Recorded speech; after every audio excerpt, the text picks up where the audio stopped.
Zap. See you, Zap. Oh wait, pass! Pass! Come on, just tell him right now. You're a bitch!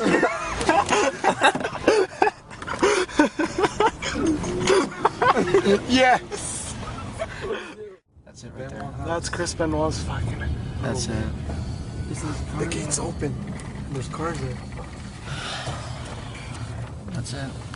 Dude, we're We're actually... Alright, well, we're rocking up. This is, I guess, the rocks. I'm gonna take this baby home. This is the rock that was sitting on Benoit's porch. Oh, you got it.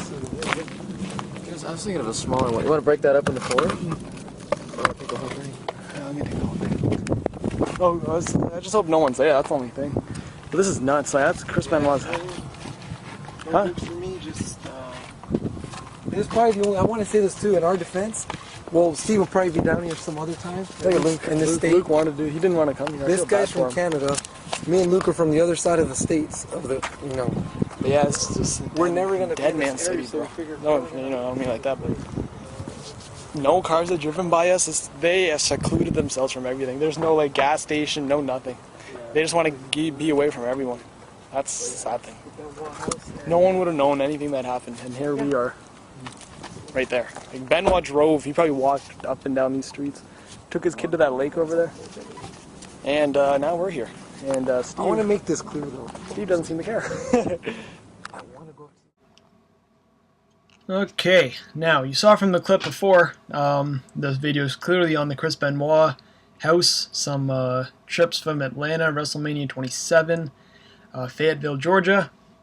You saw from the beginning clip when we dropped Billy Paz off at the airport, it was laughs, it was fun and games with us, and I would say 2 hours later is when we reached the Benoit house, and our mood went from one extreme to the other, because it was a surreal drive. It was honestly so, looking back at it now, it was a bone-chilling experience, and this is even before we got to the actual house, because when you heard on CNN that Chris Benoit lived in a closed, gated community, they weren't kidding at all. And the fact of the matter is this guy lived in the middle of nowhere. There was maybe a 10 to 15 minute drive through forest area, through back fields, until you actually got to that closed, gated community.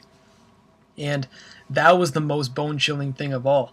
And when you reach, Benoit's street, I don't even remember what it's called, you could literally hear a dime fall out of someone's pocket. It was so quiet. There was not anything going on. There was wind blowing, and that's all. It was a quiet, mellow place. And I said it in the video, anything could have happened in there and no one would have known a thing, because it's so out of nowhere's poof. It's out of the thing. It's out of the radius of the earth. And that was one of the more, bone-chilling whatever experiences I've ever had in my whole life, is going to that house. And to this day, I'll say it right now, a lot of people give myself, Miguel, Luke, and Steve a lot of slack, and they do, criticize us a lot for our motives of going there.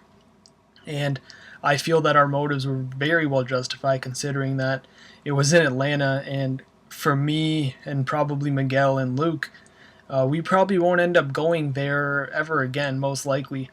So, we took advantage of the situation. It's not like we were rude when we went. We were very respectful, and Miguel said in his video that our initial plan, and I'm not afraid to say it, was to go inside the house. We, at least myself and Miguel, were willing to pay at least $100 to ask the guy, can we go in the house?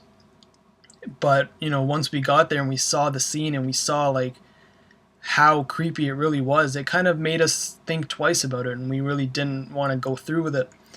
And I felt bad for Luke. You saw in the video, this guy did not want to be there at all.